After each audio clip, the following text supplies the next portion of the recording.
ನಮಸ್ಕಾರ ವೀಕ್ಷಕರೇ, ಕನಕ ಕರ್ನಾಟಕಕ್ಕೆ ಸ್ವಾಗತ. ವೀಕ್ಷಕರೇ, 5 ಗ್ಯಾರಂಟಿಗಳು ಕಾಂಗ್ರೆಸ್ ಅಧಿಕಾರಕ್ಕೆ ಹಿಡಿಯುವ ಅಧಿಕಾರವನ್ನ ದಕ್ಕಿಸಿಕೊಳ್ಳೋದ್ರಲ್ಲಿ ಅತಿ ಮುಖ್ಯ ಪಾತ್ರವನ್ನು ವಹಿಸಿದ್ವು. ಜೆಡಿಎಸ್ನ ಪಂಚರತ್ನ ಯಾತ್ರೆಗೂ ಕಾಂಗ್ರೆಸ್ನ ಗ್ಯಾರಂಟಿಗೂ ಏನು ವ್ಯತ್ಯಾಸ ಇರಲಿಲ್ಲ. ವ್ಯತ್ಯಾಸ ಇದ್ದಿದ್ದು ಹೆಸರು ಮಾತ್ರ. ಪಂಚರತ್ನ ಯಾತ್ರೆಗೆ ಜನ ಸೇರಿದ್ರು, ವೋಟ್ ಹಾಕಿಲ್ಲ. ಗ್ಯಾರಂಟಿ ಅನ್ನೋ ಪದ ತುಂಬ ಕ್ಯಾಚಿ ಅನ್ನಿಸ್ಬಿಡ್ತು ಪಂಚರತ್ನ ಯಾತ್ರೆಗಿಂತ. ಹೀಗಾಗಿ ಹೆಸರಿಡುವಾಗಲೂ ನಾಮಕರಣ ಮಾಡುವಾಗಲೂ ಜನಕ್ಕೆ ತುಂಬ ಈಸಿಯಾಗಿ ಕಮ್ಯುನಿಕೇಟ್ ಆಗೋಂಗಿರಬೇಕು. ಯಾರು ಮಕ್ಕಳ ಹೆಸರು ಕೇಳ್ಬಿಟ್ರೆ ಹಂಗಂದ್ರೆ ಏನು ಅರ್ಥ ಅಂತಾರಲ್ಲ, ಅಲ್ಲಿಗದು ಫ್ಲಾಪು. ನಾಳೆಕೋ ನಾಡ್ಕೋ ನೆಕ್ಸ್ಟ್ ಜನ್ರೇಷನ್ಗೋ ಅದು ಟ್ರೆಂಡ್ ಆಗ್ಬೋದು, ಇಲ್ಲ ಅಂತಲ್ಲ. ಪ್ರೆಸೆಂಟ್ ನಡೀತಿರೋ ಎಲೆಕ್ಷನ್ಗೆ ನೀವು ಕೊಡ್ತಿರೋ ಮ್ಯಾನಿಫೆಸ್ಟೋ, ನೀವು ಕೊಡ್ತಿರುವಂಥ ಸ್ಕೀಮ್ಗಳು ಜನಕ್ಕೆ ಒಂದೇ ಪದದಲ್ಲಿ ಅರ್ಥ ಆಗ್ಬಿಡ್ಬೇಕ್ರಿ. ಪಂಚರತ್ನ ಯಾತ್ರೆ ಅದೇನು ಬೇರೆ ಆಗಿರಲಿಲ್ಲ.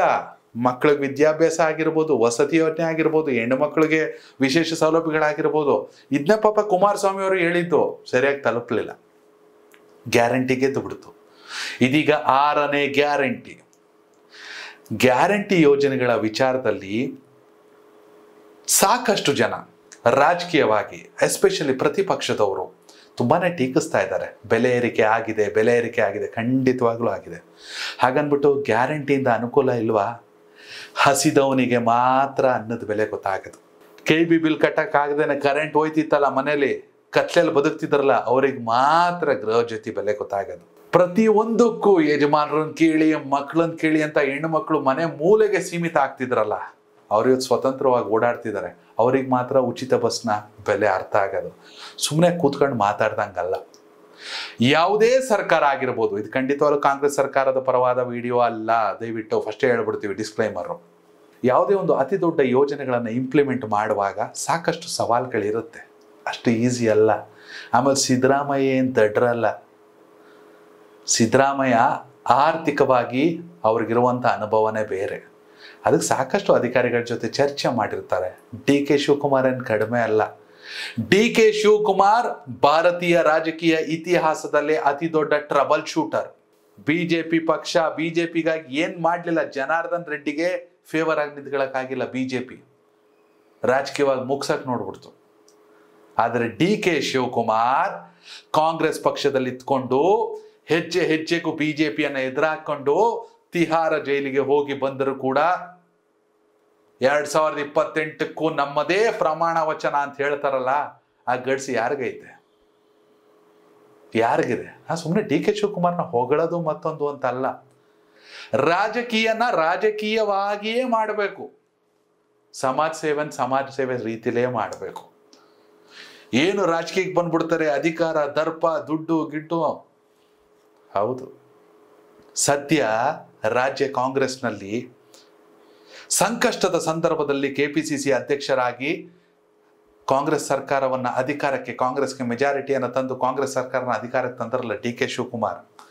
ಅದಕ್ಕೆ ಜನನೂ ಬೇಕು, ಗುಣನೂ ಬೇಕು, ಹಣನೂ ಬೇಕು. ಒತ್ತಿ ಹೇಳ್ತೀನಿ, DK ಶಿವಕುಮಾರ್ ಅಲ್ಲದೆ ಬೇರೊಬ್ಬರಿಂದ ರಾಜ್ಯ ಸರ್ಕಾರವನ್ನ ಅಂದ್ರೆ ಕಾಂಗ್ರೆಸ್ ಅನ್ನ ಮುನ್ನಡೆಸುವ ಶಕ್ತಿ ಆರ್ಥಿಕವಾಗಿ ಎಲ್ಲರಿಗೂ ಇಲ್ಲ. ಯಾರಿಗೈತೆ?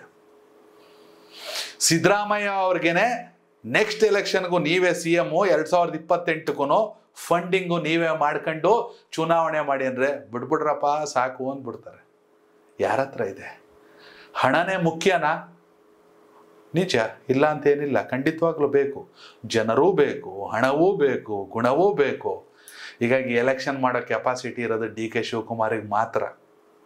ಬರೀ ಕರ್ನಾಟಕದಲ್ಲ, ಹೋಗಿ ತೆಲಂಗಾಣಕ್ಕೆ ಎತ್ಕೊಬತ್ತೀನಿ, ಇನ್ಯಾವುದೋ ಉತ್ತರ ಭಾರತದಲ್ಲಿ ಎಲೆಕ್ಷನ್ ಮಾಡ್ಕೊಬತ್ತೀನಿ ಅನ್ನೋ ಮಾಡ್ಕೊಂಬರ್ತಾರೆ. ಆ ಕೆಪಾಸಿಟಿ ಅವ್ರಿಗೈತೆ. ಹೀಗಾಗಿ 6ನೇ ಗ್ಯಾರಂಟಿ ಏನು ಅಂತೀರಾ? DK ಶಿವಕುಮಾರ್ ಮುಖ್ಯಮಂತ್ರಿ ಆಗ್ತಾರೆ. ಇದೇ ಕಾಂಗ್ರೆಸ್ನ 6ನೇ ಗ್ಯಾರಂಟಿ. DK ಶಿವಕುಮಾರ್ ಮುಖ್ಯಮಂತ್ರಿ ಆಗೋದಷ್ಟೇ 6ನೇ ಗ್ಯಾರಂಟಿ ಅಲ್ಲ. ಹೊಸ ಯೋಜನೆ ರಾಜ್ಯಕ್ಕೆ, ರಾಜ್ಯದ ಸುಭಿಕ್ಷೆಗಾಗಿ ಅನೌನ್ಸ್ ಆಗುತ್ತೆ ಅವರ ಪ್ರಮಾಣ ವಚನ ಸಂದರ್ಭದಲ್ಲೇ. ಇದು ಕಾಂಗ್ರೆಸ್ನ ನಾಯಕರುಗಳೇ ಒಂದಷ್ಟು ಜನ ಚರ್ಚೆ ಮಾಡ್ತಿರುವಂಥ ವಿಚಾರ. ವೀಕ್ಷಕರೇ, ದಯವಿಟ್ಟು ಕಾಮೆಂಟ್ ಮೂಲಕ ತಿಳಿಸಿ, ಅಧಿಕಾರ ಹಸ್ತಾಂತರ ಆಗತ್ತಾ ಇಲ್ಲ ಕಾಂಗ್ರೆಸ್ ಸರ್ಕಾರ ಗೊಂದಲಕ್ಕೆ ಸಿಲುಕುತ್ತಾ? ಧನ್ಯವಾದಗಳು. ಕನೆಕ್ಟ್ ಕರ್ನಾಟಕ, ಇದು ನಿಮ್ಮ ನೆಟ್ವರ್ಕ್.